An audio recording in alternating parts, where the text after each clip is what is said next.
Olá, seja bem-vindo ao nosso bate-papo Saúde e Beleza, aqui na TV Mais Brasil, a TV da região metropolitana de Jundiaí. Eu sou a doutora Miriam, estou aqui todas as quartas-feiras, às 10 da manhã. Estamos hoje com uma convidada muito especial, a doutora Isabela Bonzi Monteiro, fonoaudióloga. Olá, Bem-vinda, doutora. tudo bem? Muito obrigada. Bem-vinda. Doutora, fonoaudiologia, né, essa faculdade, essa parte da graduação é bem complexa, né? É bem complexa. Se a gente pensar em fonoaudiologia como um todo, é uma área que abrange, eu acho que mais do que 11 especialidades. A gente vai da área da fala, para a audição, para a parte de equilíbrio e também para as dificuldades de deglutição. Deglutição, né? A gente fala, fonoaudiologia é para tratar gagueira, para tratar fala. Não, a fonoaudiologia é muito ampla.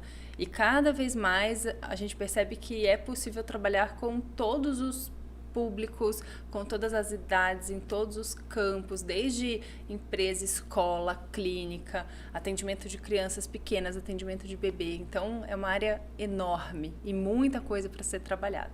E uma área muito bonita, eu falo, Sim. né?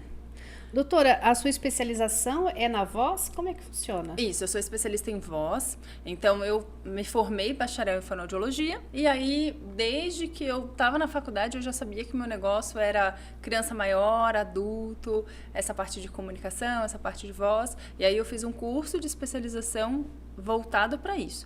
Na minha época, foram 15 meses de curso, hoje eu acredito que o formato é um pouco menor e eu sempre fui para essa área. Só que trabalhar só com voz, por exemplo, aqui em Jundiaí, Miriam, é difícil porque a gente tem menos cantor, menos ator do que, por exemplo, em São Paulo, né? Que é o que a voz trabalha muito, a área da voz. Então eu fui para fala, eu fui para comunicação e eu fui ampliando um pouco mais o meu leque também. Porque tudo isso está em conjunto, né? Sim. Não só os cantores, os professores. Sim, os professores são... Os palestrantes também.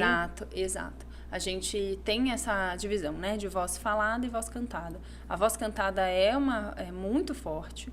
Hoje eu tenho visto cada vez mais pessoas interessadas na voz cantada. Então, tem fonoaudiólogo no carnaval, tem fonoaudiólogo no trio elétrico. Em todo show dessas pessoas famosas tem um fonoaudiólogo, com certeza. Então, isso tem que ser ampliado.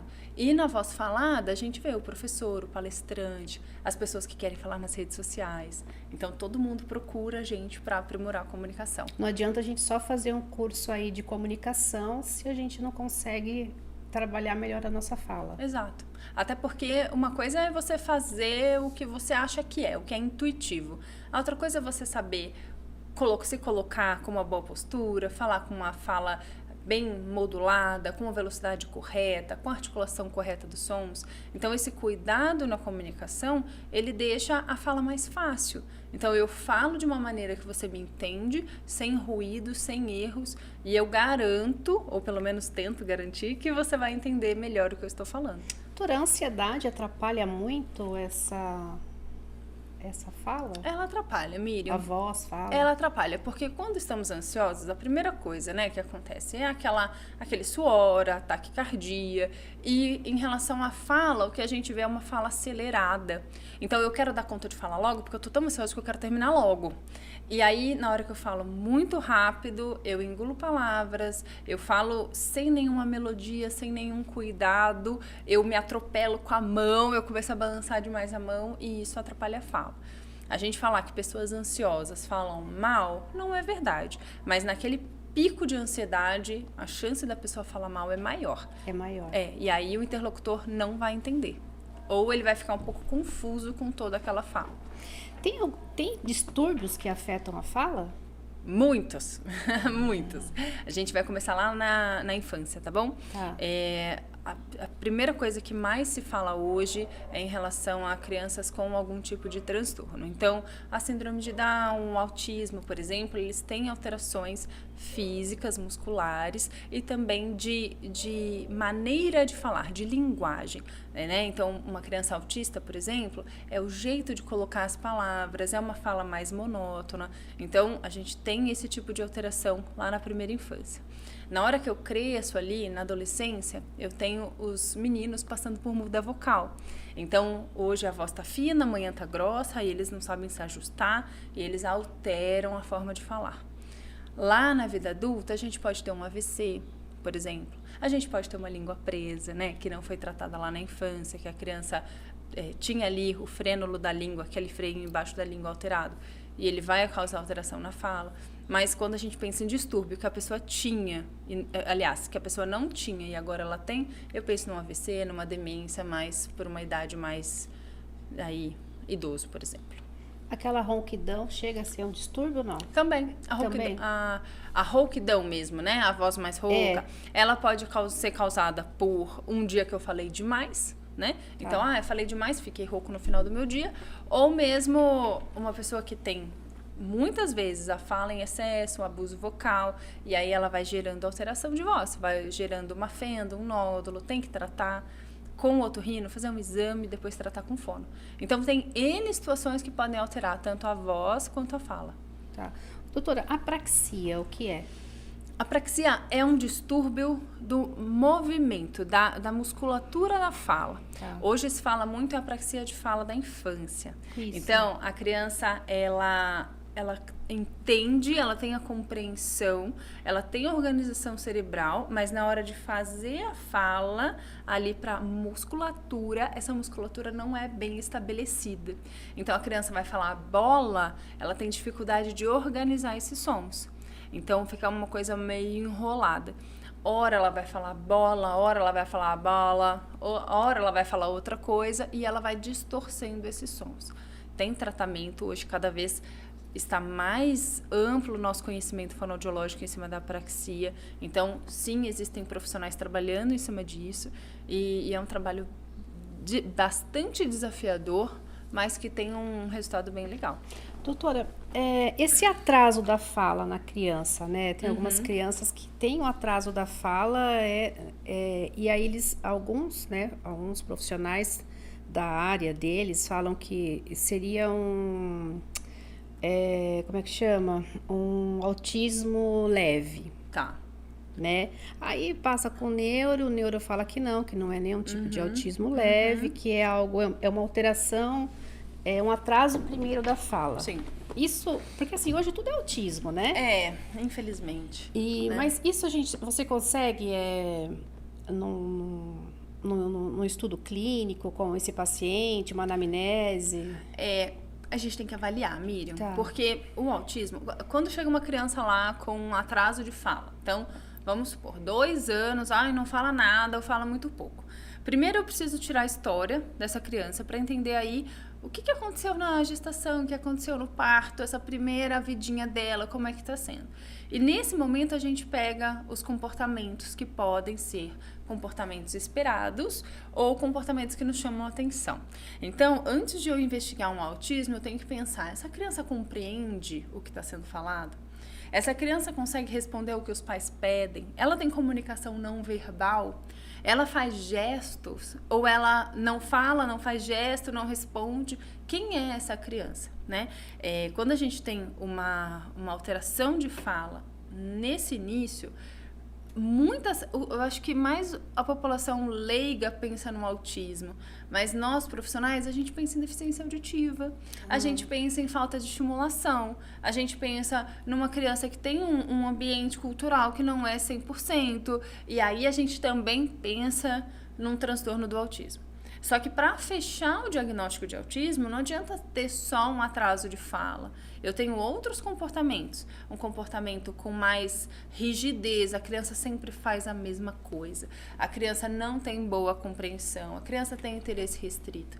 Então, tem outras coisas que a gente imagina aí que tenham no autismo. Mesmo esse autismo leve, que a gente fala, é o grau 1 de suporte, é o autismo leve. Ele também tem essas alterações. Então, quando chega uma criança para mim, aqui, na hora que a gente vai olhar ali, a gente já consegue pensar, eu posso puxar mais para um lado de falta de estimulação, a gente tem que investigar a audição com certeza, ou não, tem mais alguma coisa, tenho que procurar uma avaliação neurológica, uma avaliação com um psicólogo, porque o diagnóstico do autismo ele é mais amplo, não é só o fono que fecha. Quem fecha é o neurologista, com uma equipe multidisciplinar. É que hoje o autismo, é ruim falar isso, mas está na moda, né? Tudo é o autismo, né? Mas não, nem tudo é autismo. A gente tem muito paciente que não tem autismo, mas que a gente tem que tratar de qualquer maneira. Você trabalha com pacientes adultos também? Também. E, assim, quais os principais desafios da fala do adulto? Da linguagem? Olha, eu tenho N questões. Eu acho que, primeiro, são aquelas pessoas, por exemplo, que têm a língua presa, que têm alteração de frênulo de língua, que não foi tratado lá atrás, porque pessoas de 30 anos não tinham esse tipo de tratamento, né, de 40 e tal. E aí eu preciso, muitas vezes a gente não faz cirurgia e eu preciso reeducar esse jeito de falar. Então, vamos supor, aquelas pessoas que falam Araraquara, ao invés de Araraquara, com aquele R lá atrás estranho. É muito difícil trabalhar esse ponto de língua para esse R ficar bom. Ou mesmo a pessoa que fala sapo, com a língua lá entre os dentes. Fazer esse som ser colocado no lugar, isso é um desafio, porque a pessoa passou a vida inteira falando errado, com o ajuste errado, com a musculatura que talvez não esteja 100%. Fazer esse trabalho exige bastante. Outra coisa que eu percebo é que tem muita gente que não tem clareza do porquê procurou o fonoaudiólogo. Então, eu procurei porque me mandaram. Eu vi na internet, né? Exato. Falaram que tem que vir aqui fazer. E aí, na hora que a gente vai mexer, não só na parte de fala, mas comunicação é mais amplo que isso, né, Miriam? Eu preciso olhar para você para ver se você tá me entendendo. Eu preciso garantir que eu tô sendo clara no que eu estou falando, que eu tô interessada em você. Imagina se eu estivesse falando com você virada com a cadeira para o outro lado. Sim. Me mostra que eu não tô interessada naquilo que a gente está conversando. E trabalhar a comunicação numa questão mais ampla me faz mexer em coisas que são muito do dia a dia, que são muito intrínsecas da pessoa. Às vezes até eu sugiro psicoterapia para alguns, porque tem gente que tem medo de falar em público, tem gente que tem medo de se expor. Então é um trabalho que ele é mais demorado, ele é mais pequenininho, porque a gente tem que ir trabalhando com todos esses pontos. Nem todo mundo tem paciência e resiliência para conseguir finalizar o tratamento. Então também percebo isso bastante. E o problema do adulto também é falta de tempo, né? Então, os atendimentos são 7 horas da manhã, 8 horas da noite. Então, esse é um ponto que incomoda a gente também, né? Porque nem sempre é possível fazer tão regular as sessões. Doutora, ATM, né? Hoje a gente tem bastante disfunções de ATM. Sim. Zumbido, né? E aí faz todo aquele tratamento. Hoje aplica até Botox, né? Para melhora da musculatura. A fono também, essa parte da fono você consegue ajudar? Sim. Por isso que a fonoaudiologia é tão legal. É linda. Eu tô Exato. assim, pouco que eu li, né? Eu chamei você, mas eu vou lendo, né? Vou procurando. E eu achei lindo. É impressionante. Quando a gente pensa em ATM é a articulação que fica aqui próximo às orelhas. Elas são duas e elas têm que fazer um movimento na hora que eu abro e fecho a minha boca, né? E elas têm que fazer o mesmo movimento. Se uma faz um movimento antes da outra, vai ser a hora que eu dou um estalo, a hora que eu percebo que parece que tem alguma coisa torta dentro da minha boca. Na hora que o especialista em motricidade orofacial, que é o especialista dentro da fonoaudiologia, é o especialista que trabalha com ATM, ele vai ver toda essa musculatura que fica em volta, que esteja aí dificultando essa ATM de fazer um bom movimento. Alguma questão de língua, alguma questão de bochecha, algum ajuste dentário. O trabalho não é só fonoaudiológico. Às vezes precisa de um orto também, do ortodontista, né, para ajudar. Justamente porque é um trabalho multi para cuidar dessa região. Quem tem problema de ATM pode ter muita dor de cabeça, muita dor nos ombros, dificuldade de mastigação, dificuldade de abrir a boca. E isso pode ser muito complicado, a depender do grau aí da dificuldade do paciente. Não é muita gente, não é muito fonoaudiólogo que trabalha com ATM. Ainda é raro de ver. Pelo menos aqui em Jundiaí eu conheço poucas, uma ou outra que trabalha, porque é uma coisa muito específica. Mas se alguém que estiver ouvindo a gente tem problema de ATM, tem que procurar fono para auxiliar. Faz toda a diferença. Eu falo assim que são os tratamentos principais, né? A gente vai no otorrino, depois mandam a gente para um físio, né? Também. Ou ortodontista, né? Ortodontista. E aí eu vi da fono, eu falei, gente, então assim, é um trabalho multidisciplinar mesmo, né? Exato. Tem uma rixa aí, físio e fono, sobre essa questão da ATM. Mas puxando sardinha para o meu lado, né? A fonoaudiologia entende muito da musculatura orofacial, da musculatura do rosto. A gente tem meses e meses de estudo de anatomia na faculdade. Quem vai para essa área ainda estuda muito mais. Então a gente tem conhecimento muito profundo do funcionamento dessa região. E por isso a gente consegue ajudar tanto as pessoas que têm a disfuncionar ATM. Eu sou físio também. Ótimo. Eu sou físio e biomédica. E eu falo que é multidisciplinar. Tem coisa que a físio não vai dar conta. Você tem que ter uma fono. Exato. Né? É a mesma coisa das terapias finas, que não é o físio, é o terapeuta ocupacional. Exatamente. Eu falo que tem para todo mundo. E tudo bem trabalhar junto, né? Nossa, eu não vejo como lindo. Um problema. Exato. Se o paciente conseguir ter esse multidisciplinar, é lindo. Igual semana passada que a gente estava, retrasada que a gente estava com o fisiogeriatra, né? Ele falou assim, eu trabalho junto com o geriatra, o médico geriatra. Então, é um conjunto, né? Não tem como ser hoje a gente trabalhar com o paciente sozinho e pensar que é uma boca. Sim. Né? Pensar que é uma bochecha. Não, é uma pessoa que tem hábitos alimentares que a gente precisa tratar, por exemplo, na questão da TM. É uma pessoa que talvez tenha uma arcada dentária que não esteja legal para ela, que tem que fazer um tratamento com o ortodontista. Então, não dá para olhar e falar, eu vou resolver isso sozinho. Em nenhuma área da fonoaudiologia, tô aqui pensando, mas nenhuma a gente consegue trabalhar sozinho. Né? Mesmo que seja na área de voz, eu preciso do otorrino pelo menos, né? Então, não tem como trabalhar sozinho. Doutora, no seu tratamento, você trabalha muito com o diafragma ou não? Olha, Miriam, não, sabia? Não, né? Não. Porque nós físicos trabalhamos muito com o diafragma, né? A vida inteira é usar o diafragma. Não, eu não. Não usa o diafragma. A gente usa, claro, Sim, porque para eu respirar eu preciso usar o diafragma. Mas o meu foco não é aí. Por exemplo, vamos pegar uma pessoa, um professor, uma mulher professora de 30 anos, 35 anos, que já leciona há um tempo, turmas barulhentas, aquela coisa típica, né? Essa pessoa tem uma alteração de voz, ela tem uma fenda, ela tem um nódulo, ela tem alguma coisa na voz. E ela precisa melhorar a voz. É claro que eu ajudo na questão do suporte do diafragma. Então, olha, você vai puxar o ar e você vai sentir a pressão aqui nessa região e vai fazer um exercício. Então, vamos fazer uma vibração de língua. Por exemplo. Mas o meu foco é aqui, é garganta. Porque não adianta eu forçar só o diafragma e não prestar atenção aqui. Então, é claro que eu tenho cuidado de apoio respiratório, mas o meu foco maior é prega vocal. O que acontece na hora que eu faço meu exercício na prega vocal? O que vai acontecer lá dentro? Então, eu não trabalho tanto. O pessoal que trabalha com cantor, então, vamos pensar aí nesse pessoal de carnaval, por exemplo. Tá super em alta o fonoaudiólogo no carnaval.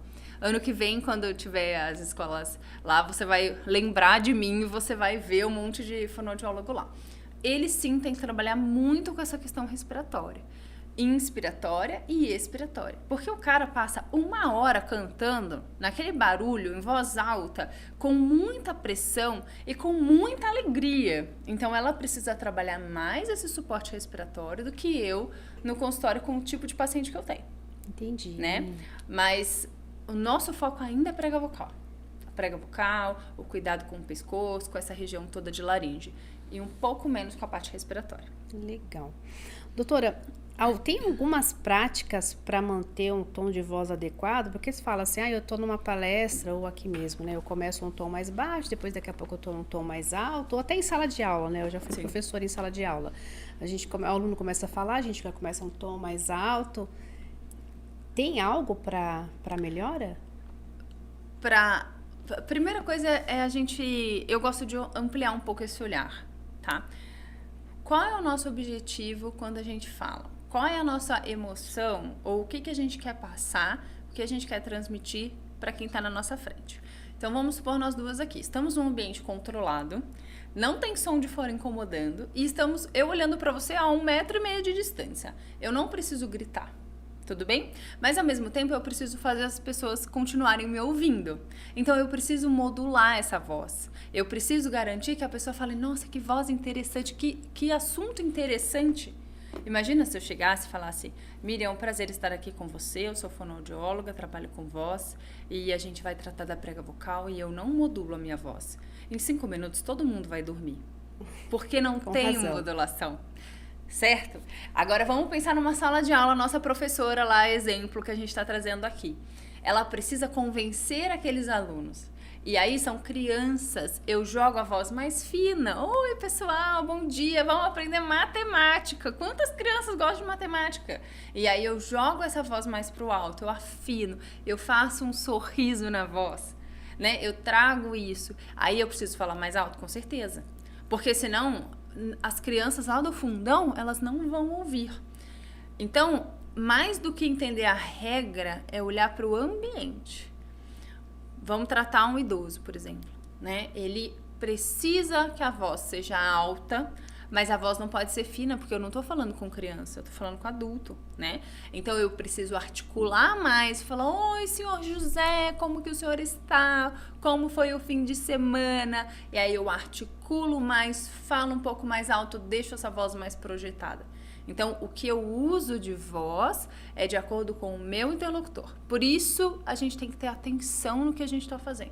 Olhar para o outro, o que o outro precisa de mim? Entendi. Né? Na hora que eu te mandei o WhatsApp falando, olha, estou um pouco atrasada, se eu tivesse assim, ai meu Deus, eu um pouco atrasada, você ia ficar desesperada. Eu não posso fazer isso com você também, né? Sim. Então, eu só mandei uma mensagem.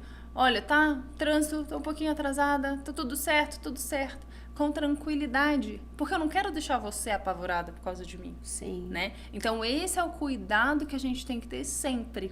Seja uma dona de casa, seja um professor, seja quem seja. A gente tem que olhar para o público e falar como que eu vou lidar com aquela pessoa. Então, no seu consultório, por exemplo, se eu quero trabalhar essa parte de comunicação e voz, você consegue modular isso em mim? Sim. A gente modula de acordo com a sua demanda. Demora, doutora, para você ter um resultado com o paciente ou vai depender muito do paciente? Miriam, hoje eu tenho um programa de aprimoramento que eu tento resolver em 8 a 10 sessões. Então, são 3, 4 meses, né? É claro que isso depende. Tem algumas pessoas que precisam de um pouco mais, mas a maioria eu consigo resolver aí, nessas minhas 10 sessões. Porque a gente vai trabalhando em cima das queixas. Então, a pessoa tem um grupo na empresa que ela lidera, é uma equipe de jovens, né? É um pessoal muito ativo e tudo mais. Você precisa ter uma comunicação. Ah, não, é um senhor que trabalha numa empresa, mas ele já lida com outro tipo de público. A gente vai tratando desse jeito também, de acordo com o interlocutor ali. Então, realmente o trabalho, ele exige muito da pessoa de fazer a mudança, mas ele é rápido. E aí depois a gente vai fazendo só pequenos ajustes, de tempos em tempos a gente se encontra, revisa alguma coisa, mas normalmente esses 3, 4 meses é suficiente. E você costuma pedir algum exame de cordas vocais? Depende da porque tem alguns pacientes que tem, a gente chama de calo, né? Pólipo de cordas vocais. São coisas diferentes, Miriam. Tá. Se a gente pensar no calo, o nome oficial é nódulo. Nódulo, tá? né? Isso, é o nódulo. O calo, ele pensa no calo do sapato, né? Sim. Eu botei lá meu sapato que tá apertado, meu pé vai batendo e forma um calo por conta de uso errado do calçado. Sim. Na prega vocal é a mesma coisa. Tô falando demais, gritando demais, não bebo água, não faço nenhum cuidado, tem uma chance maior de ter um calo. Principalmente nós mulheres, em vítimas perfeitas, por conta da nossa anatomia, pelo tanto que a gente fala também, né? A gente fala. Então, exato.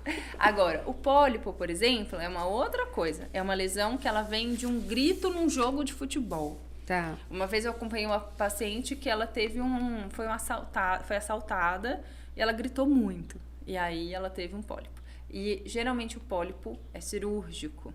O calo, o nódulo, a gente trata com fonoterapia. Quando a pessoa chega com essa queixa de voz, independente do que, né? Ah, eu tô rouco, vim aqui porque eu tô rouco.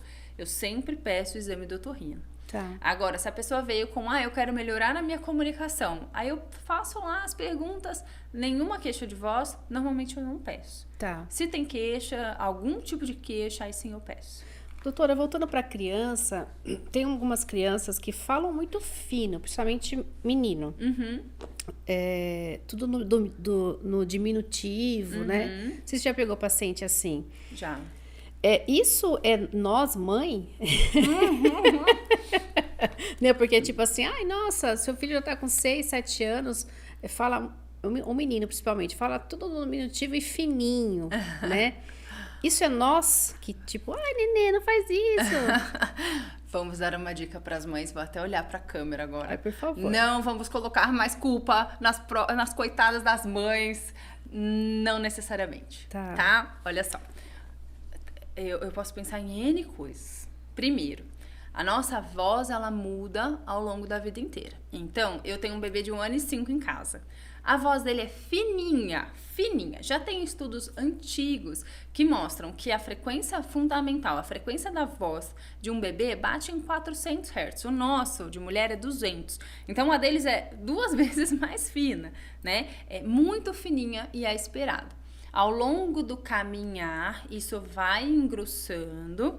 Lá por volta dos 12, 13 anos, a criança tem a muda vocal, o menino principalmente, que a voz engrossa, e a da menina melhora um pouquinho, não é tão mais fina, mas não muda tanto. E depois a gente segue vida adulta, né? Quando eu tenho uma criança que tem uma voz muito fina, lá pelos 5, a gente pode pensar, primeiro, será que tem alguma coisa nessa laringe? Alguma lesão nessa prega vocal? Um sulco, por exemplo, que é um outro tipo de lesão? Ou será que tem alguma coisa orgânica? Eu preciso pensar nisso primeiro. É muito fino que chama atenção? Tem alguma coisa orgânica? Ah, não tem nada, tá tudo bem. Não tem nada no exame, não fica com gripe, não fica rouco, tá tudo certo. Então, beleza. Então, vamos pensar no resto, vamos pensar no comportamental. Será que o ambiente favorece essa voz fina? A voz fina, ela é muito convidativa e ela é muito amigável. Então, quando eu chego para conversar com uma criança, eu faço, oi! Eu falei pro meu filho hoje, a mamãe vai sair, daqui a pouco a mamãe volta, tá bom? É assim que a gente faz. Porque essa voz, ela é uma voz gostosa. É assim que a gente fala com criança, é assim que a gente fala com pessoas que a gente gosta. Eu não falo, oi Miriam, tudo bem? Eu falo, oi Miriam, né? Porque eu trago essa alegria na voz, essa voz mais sociável. Só que se eu faço isso muito, ou de um jeito muito exagerado, e aí não é só a mãe, mas a mãe, o pai, as pessoas em volta, tem uma questão aí de muita proteção. Ai, filhinho, você vai cair da cadeirinha, vai machucar o joelhinho. Tem uma coisa demais. Então a gente precisa olhar para isso, né? Será que é isso que está deixando essa criança desse jeito? E o que ela está ganhando com isso? Porque se ela fala tudo assim, fininho, é porque ela tá ganhando alguma coisa. Porque senão ela não falaria assim. Então a gente precisa olhar para o macro. Tá. Não tendo lesão, né? Eu preciso olhar o que acontece nessa dinâmica familiar que faz os pais e as pessoas mais próximas falarem tão fininho e essa criança reproduzir esse comportamento. E aí a gente vai trabalhar em cima disso. E é preocupante com uma idade de 5, 6 anos? Porque não é só isso que aparece. Tá. Aí é uma criança medrosa, é uma criança que não tem coragem de conversar com os amiguinhos que ela não, ou com crianças que ela não conhece, é uma criança que não tem essa iniciativa, às vezes é uma criança que dá muito trabalho em relação ao comportamento, então tem outras coisas, por isso que a gente fica preocupado. A voz fina pela voz fina é só um achado, mas geralmente ele vem num combo, não tem como fugir. Vem ansiedade, vem tudo junto. Vem tudo junto, vem uma criança super protegida, muitas vezes. O grito da criança, a criança que fala alto demais. Acho que é a grande maioria, né? Sim. Né? Isso atrapalha as cordas vocais? Isso um dia pode acontecer alguma coisa? Sim, todo grito é um problema, independente da idade. E eu falei, né, que nós mulheres temos mais chance de ter o calinho, crianças também, por conta da anatomia deles, tá? Então, a criança que fala em voz alta, gritando o tempo inteiro, no futebol, na escola, na natação, onde for, é uma criança que está sempre fazendo muita força nessa prega vocal. O movimento das pregas vocais, temos 2 pregas vocais, E elas fazem um movimento sempre muito próximo, assim. Na hora que a gente fala, as pregas vocais encostam e essa região de contato aqui vibra, né? Então, igual eu falei, num bebê, chega a 400 vezes por segundo. Numa mulher como nós, 200 vezes por segundo essa prega vocal vibrando. Imagina uma criança gritando num jogo de futebol de 1 hora. Então, é muita batida, é muita tensão. Pode sim gerar um calinho, pode sim gerar... tá rouco há 5 dias, não melhora nunca. Então, isso é um problema. Outra coisa que acontece é que crianças até uns 5, 6 anos têm muitos resfriados, muitas gripes, muitos... tudo, né? E aí, essa região de amígdala inflamada, de garganta inflamada, pode causar também mais alteração vocal. Então, se a sua criança aí em casa tiver com bastante alteração vocal, rouco com frequência, é legal procurar o otorrino, para ele fazer um exame e poder ver, tem um problema ou não tem um problema? Tem que tratar ou não tem que tratar? Eu já tratei crianças com nódulo, que é com calo, né? 6, 7, 8 anos, até mais novinhas, já peguei até de 3. É desafiador, mas funciona e dá muito certo. A gente só tem que adaptar o material, né? Sim. Não dá pra falar pra uma criança fazer, mas eu posso pegar um carrinho e falar, vamos fazer o barulhinho do carrinho? Sim. E aí a gente vai trabalhando em cima disso. Legal. Doutora, você falou da parte hormonal, né? Dos adolescentes, que chega uma certa idade lá muda. A menopausa também, ela influencia? Também.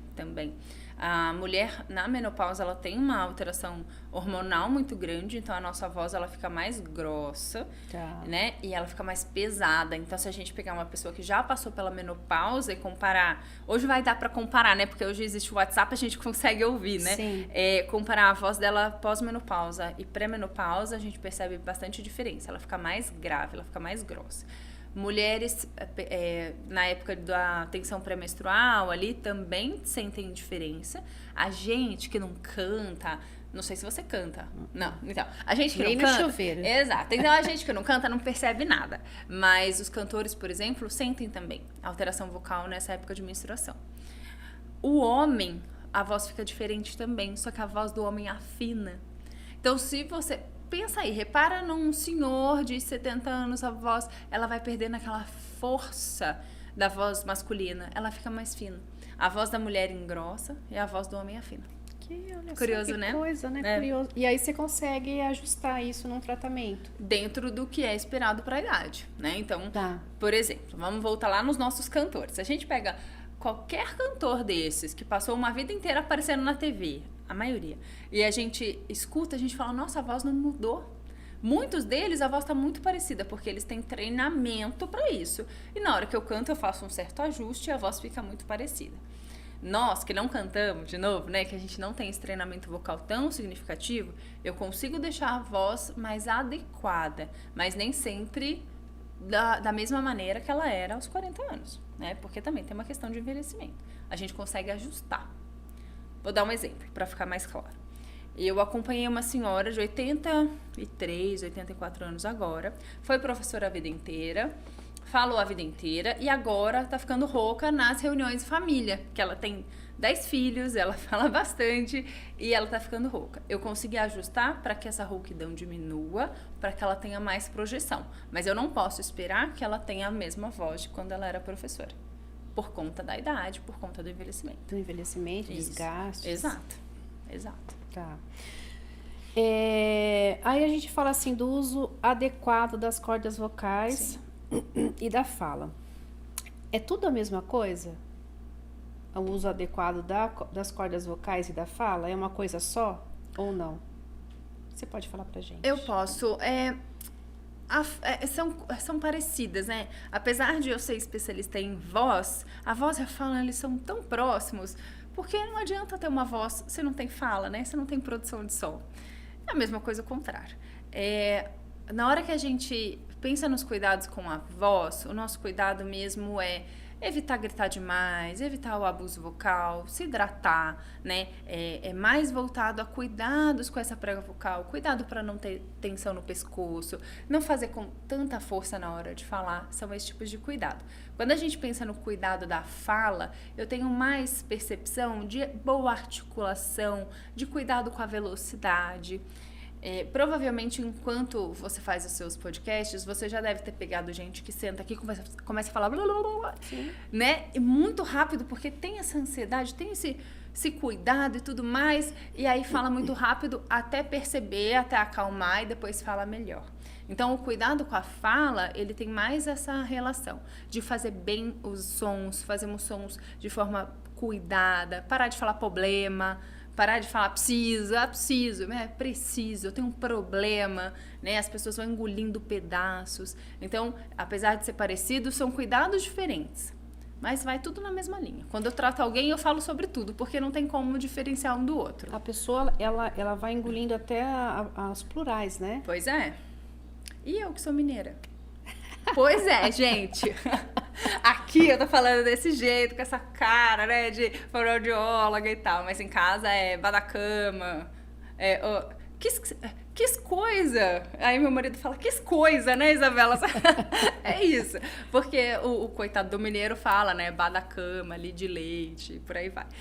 A gente tem que cuidar. Isso no meu dia a dia não tem problema nenhum, é minha vida particular. No meu trabalho, eu não posso falar assim, uma coisa pavorosa, né?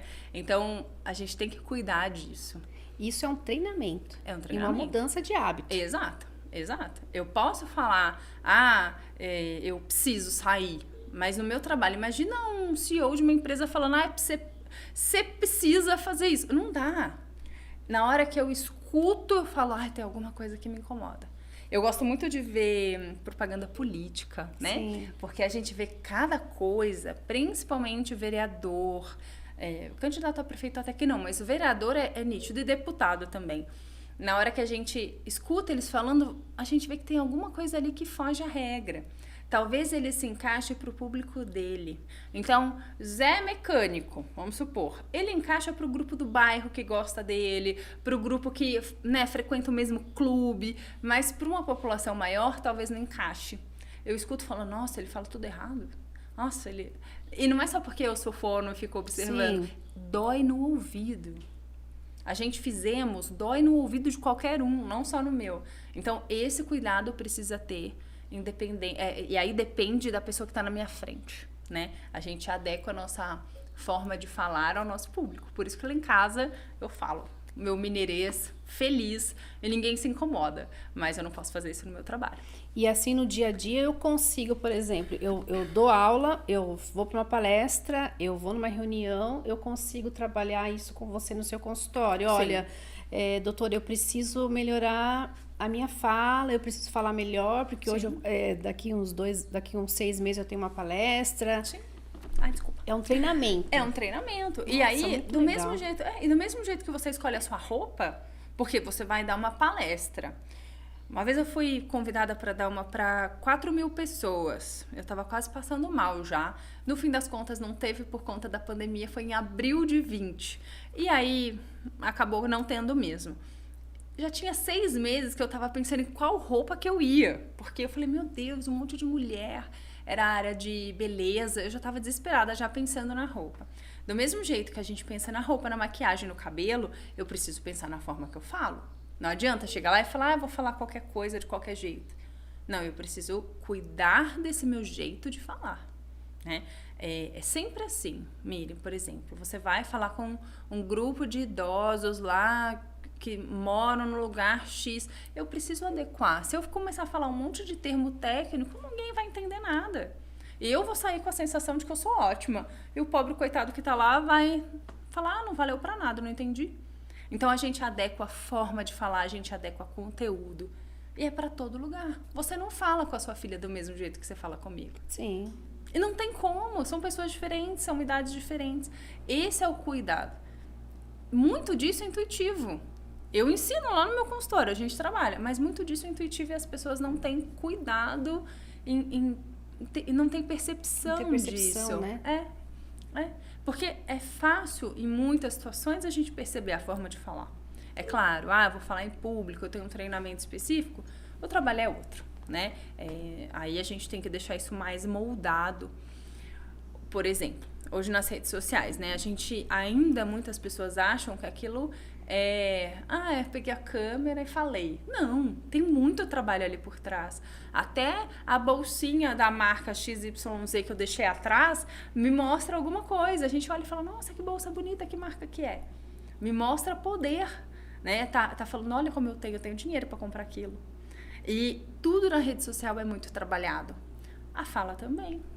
Se a gente reparar bem, essas pessoas que fazem muito sucesso nas redes sociais, eles falam de forma bem inquisitiva. Você vai ganhar, você dá, aquela coisa que alguns beiram ao agressivo, mas é uma coisa muito poderosa. E por quê? Porque quer que você compre o curso, porque quer que você siga o que ele está falando, é claro. Então, tudo isso é trabalhado, tem que ser trabalhado. A pessoa que faz ali sem pensar, sofre. Sofre, Sofre, exato. A ansiedade vai a mil, né? Exato. A gente ia falar da ansiedade, as questões emocionais, né? Aí você faz toda uma abordagem no consultório. Sim. A gente tem algo que a gente faz em casa também? Que você passa alguma coisa para fazer em casa ou não? É só o consultório? Não, a gente trabalha, eu sempre trabalho com coisas para casa. Então, depende do andamento, de em qual sessão que a gente tá, né?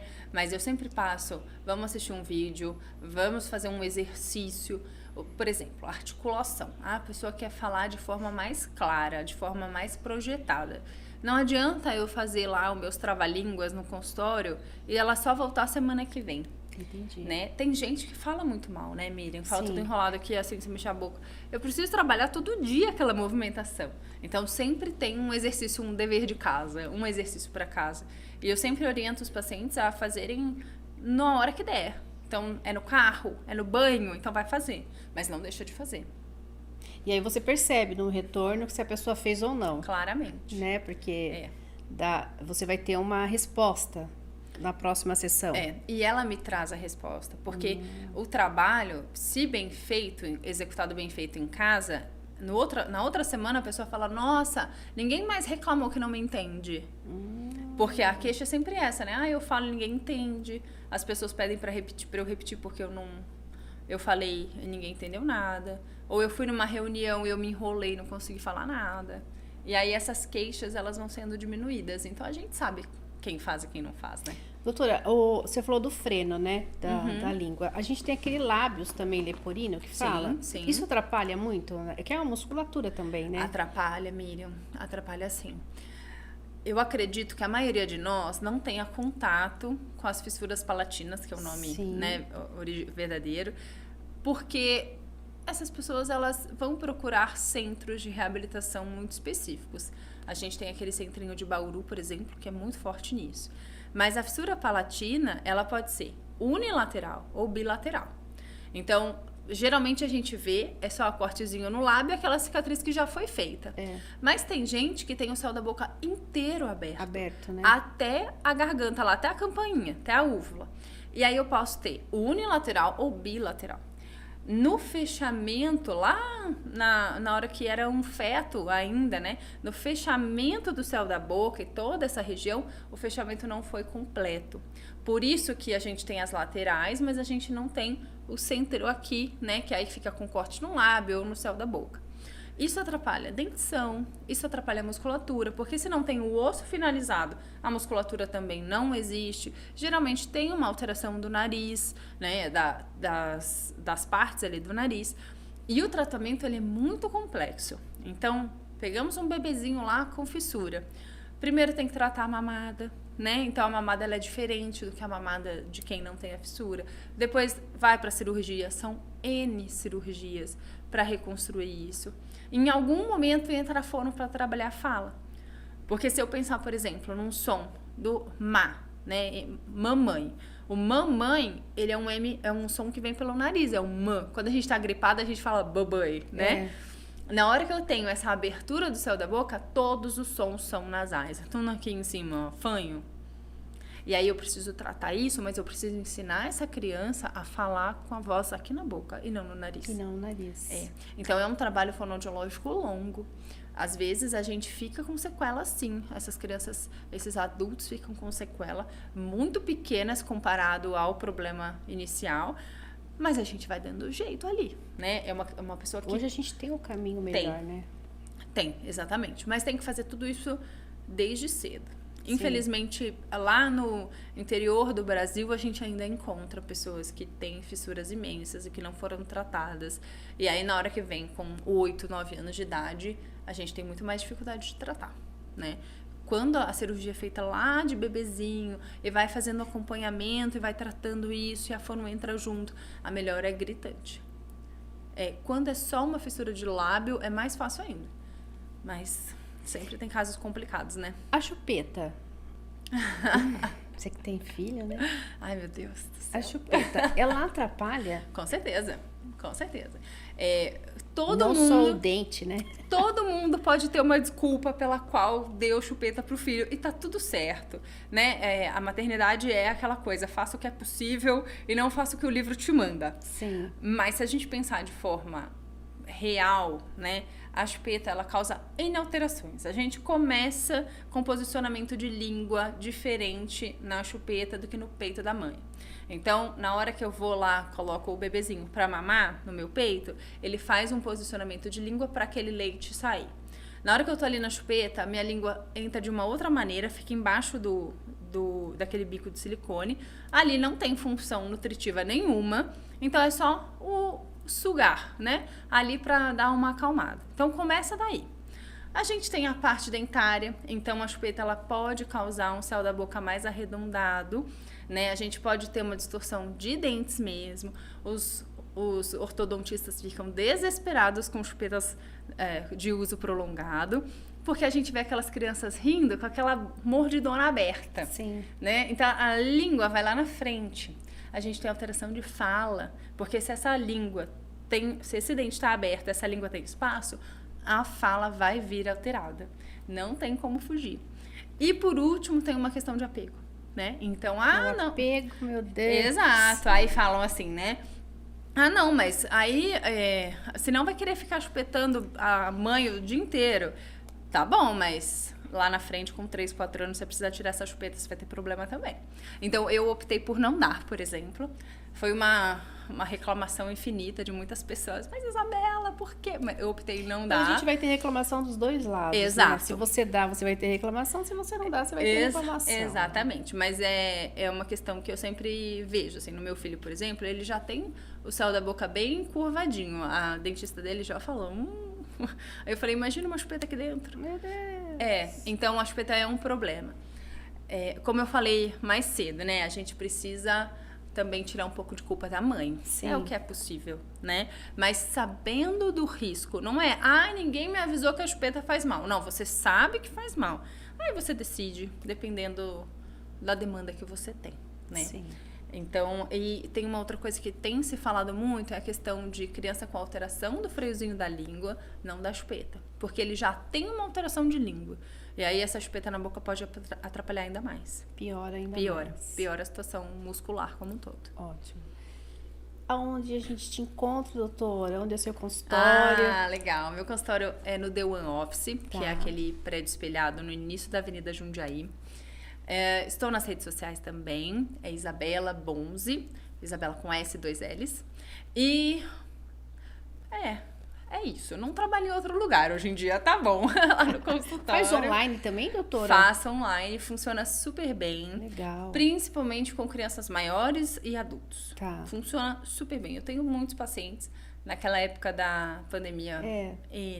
E foi muito legal. Porque assim, nem todo mundo tem o tempo, né? Que fala, não tenho tempo para... Mas online é super bacana. Você para o carro, faz a sessão, termina e pronto. É uma sessão longa, né? Dura 1 hora de sessão, então não é rapidinho ali, mas com um pouco de organização a gente consegue. E no consultório, claro, é sempre melhor, né? Miriam no 1 para 1 ali é maravilhoso. Mas... E você muda também um pouco de ambiente, sai de casa um pouco, né? Ver pessoas. Vai focado, The One né? é um lugar bonito. Pois é. Tem um cafezinho lá embaixo, show de bola. Super bom, né? né? Ótimo, dá pra ver a cidade inteira, é maravilhoso. Então, o fato de ir ao consultório, você vai pensando naquilo, você já tem um ambiente confortável ali pra você falar sobre aquele tema, mas online funciona super bem. Ótimo, muito bom. Estamos aí, né? Mais um podcast com essa maravilhosa fonoaudióloga. Obrigada. Adorei a conversa, o bate-papo, foi muito gratificante para todos aí. Estamos todas as quartas-feiras aqui na TV Mais Brasil, a TV da região metropolitana de Jundiaí. Obrigada a todos.